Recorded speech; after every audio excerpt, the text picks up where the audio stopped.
Hello, this is Jay Mitchell, and we are back with another episode of Libertarian Censored Podcast, going over all the posts in the Libertarian Censored subreddit. Let's get right into it. So first we have, behind closed doors, Biden showed signs of slipping from Wall Street Journal, and I posted that, and I said, meanwhile on Reddit, and I linked to a tweet from Siraj A. Hashmi, it looks like his name is, and it's Joe Biden, his tweet is Joe Biden behind closed doors, and it's him doing, it's a clip of a Mario Maker course with a bunch of fireballs and that the guy completes in 50 seconds. And I said how Reddit sees Joe Biden. Maybe Reddit thinks Joe Biden's a super competent guy. Well, he's clearly if everyone could pretty much agree, he's not really all there, and he's just a puppet for those in positions of power. The bureaucracy, and that's my fault. And on that issue, I also added, Joe Biden's senility is frankly a gift. It makes him much less insufferable than he would probably be otherwise, especially compared to a lot of the other Democrats. And that's my fault on that issue.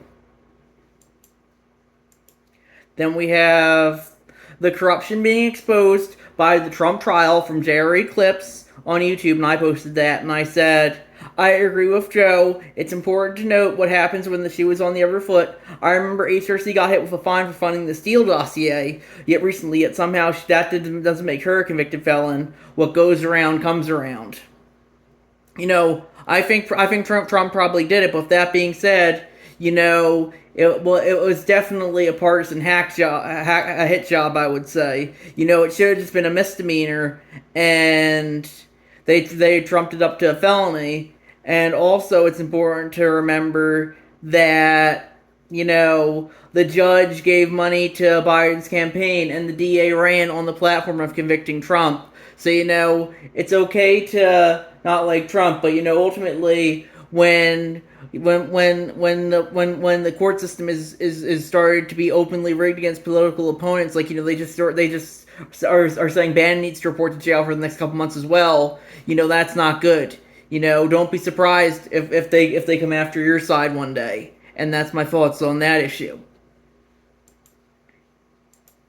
Then we have Republicans block bill to protect contraception access. Democrats make election year push from APnews.com by Ragnar OKXG. And they added, I'm pretty sure it's a grab for Democrat votes and would love the government not to need to pass such a bill, but some states have let the mask slip and are trying to outlaw some contraception, including the Plan B pill. And I don't think that's good. I think anyone should be able to do whatever drugs they want, and that's not something some people care for. But that being said, I guess you do have an argument that contraception isn't could qualify as abortion and treading on innocent human life, but I personally, I'm always been more on the pro-choice side, but your body, your choice. I personally don't really care for abortion, but ultimately, I believe in bodily autonomy, and that's my thoughts on that issue. Then we have Newsbreak. Most downloaded U.S. news app has Chinese roots and writes fiction using AI from Reuters.com by Ninja Lover, and I don't think that's good. But, ultimately, the mainstream media pretty much can publish whatever it wants to, and they won't be held accountable for it. I don't know why we don't hold them to the same standard of accountability as people are holding this random app. And as they're holding to this random app, and that's my fault on that issue. Then we have, do Americans hate each other to tear the country apart from thehill.com by Ninja Lover? And I said, no, most Americans are too cowardly to do anything rather than be passive-aggressive on social media. And you'll see that, I think that's just going to be how it is from now on. I don't think people are just too busy on social media to do anything else. Sometimes you'll have like a January 6th or a Unite the Right or maybe the summer 2020 riots. But otherwise, mostly they're just going to be circle jerking on social media about how bad the other side is. And that's my thoughts on that issue. Then we have Missouri Republican Representative Tara Peters is shocked to learn that her male counterparts have no idea how contraceptives work. Proud ignorance and biblical activism. That's from Washington Post by CH for Locks. And that's a cross reference from the Leopards Ate My Face subreddit. And I didn't comment on that one, but I think, if you want to do contraceptives, I think you should be able to. With that being said, some people might have a problem with that, and they should be able to voice their opinion on that. And that's my thoughts on that issue.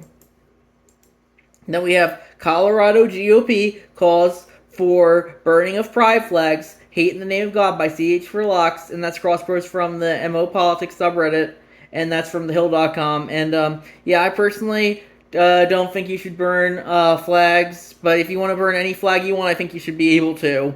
And that's my thought on that issue.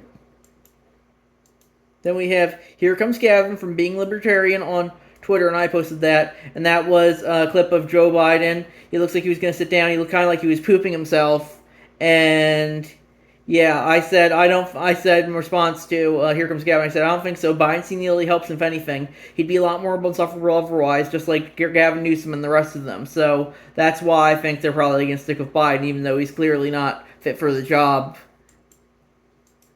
Then we have Alito's account of the upside down flag doesn't fully add up. Here's why from WashingtonPost.com by Ninja Lover.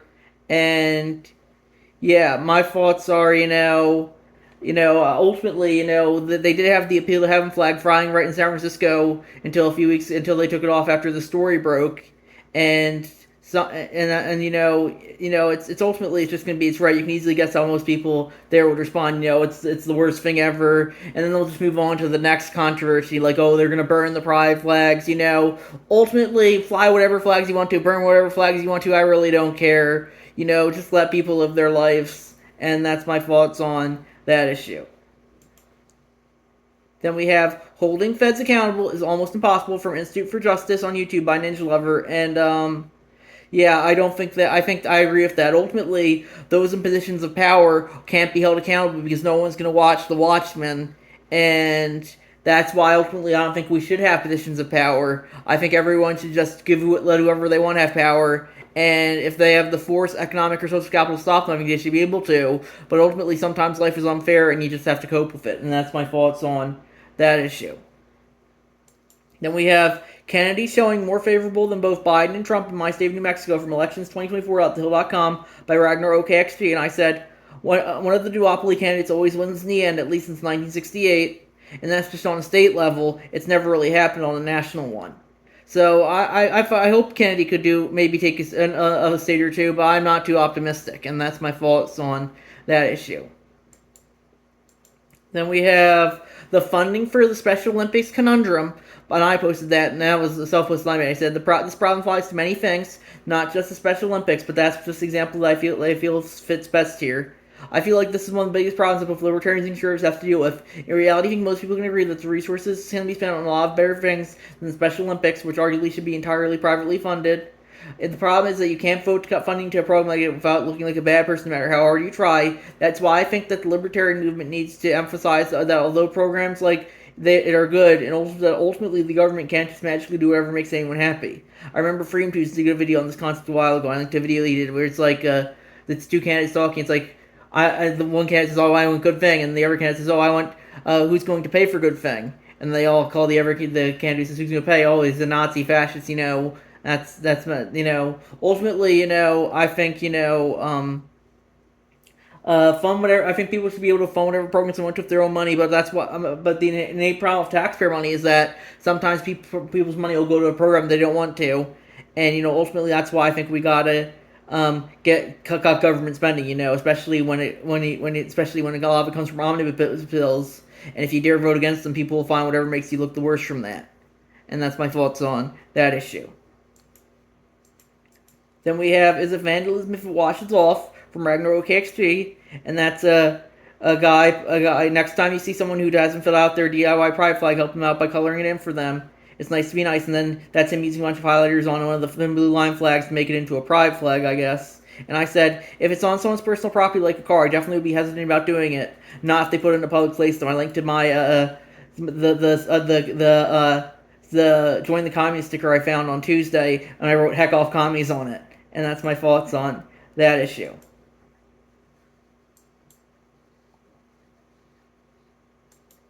Then we have Stephen Massey on X is praised to be Justice Clarence Thomas from CH for Locks, and that's across from the Mo Politics subreddit. And yeah, ultimately, Thomas is corrupt, but I think they all are, and that's why I wouldn't trust anyone involved with the legal system. especially at the Supreme Court. And that's my thoughts on that issue. Then we have flares from Joe Verdos at 1996. And they asked silly question, what do some of the flares mean to you? Hoping to get one answer from people identifies those flares of each libertarian each. And I said, my flare is enforced collectivism. I said, I'm fine with voluntary collectivism, but I don't like forced collectivism. And that's my thoughts on that issue. Then we have Colorado State Party Chair Libertarian Party Chair Hannah Goodman announces she's supporting Trump, hopes Oliver loses the party's ballot access from Quick Expert 9. That's a cross post from the Libertarian Party USA subreddit. And, ultimately, I think every person should be able to support whoever they want to. With that being said, I think you probably should support your party. But, that being said, a lot of Republicans who break from Trump, they're seen as kind of heroic for doing so. And, ultimately, view each person endorsing someone else as whoever you want to. And that's my thoughts on that issue. If you don't think they're heroes or villains, that's just make your own personal narratives. And that's my thoughts there. Then we have, is this the end for mandatory DEI statements from Lemon Limelight? And that's they posted from the New York Times. This is the end for mandatory DEI statements. Critics call diversity statements dogmatic, coercive, and in one lawsuit, modern-day loyalty oath that recalls when professors required to announce the Communist Party. But the use of diversity statements continued to grow and eventually became a requisite when applying for teaching jobs at many of our country's most selective universities. That seems to be changing. Harvard University's Faculty of Arts and Science and the Massachusetts Institute of Technology have each recently announced they will no longer require diversity statements as part of their hiring process for faculty posts. MIT dropped their diversity statements requirement last month, recently discussed in the subreddit, and earlier this week, Harvard Faculty of Arts and Science did the same. MIT Harvard have the curve from more to follow, or the latest outliers. And I said, I linked to the Wikipedia page for Betteridge's Law of Headlines, and that's an adage that states any headline that ends in a question mark can be answered by the word no. I think, DEI statements are kind of here to stay, especially with how the progressives control academia, and that's something that they like is the stuff like DEI and ESG and the land statements and all that progressive stuff. And that's my thoughts on that issue. And I think we're gonna wrap it up there. I'll see you guys in the next episode. Bye.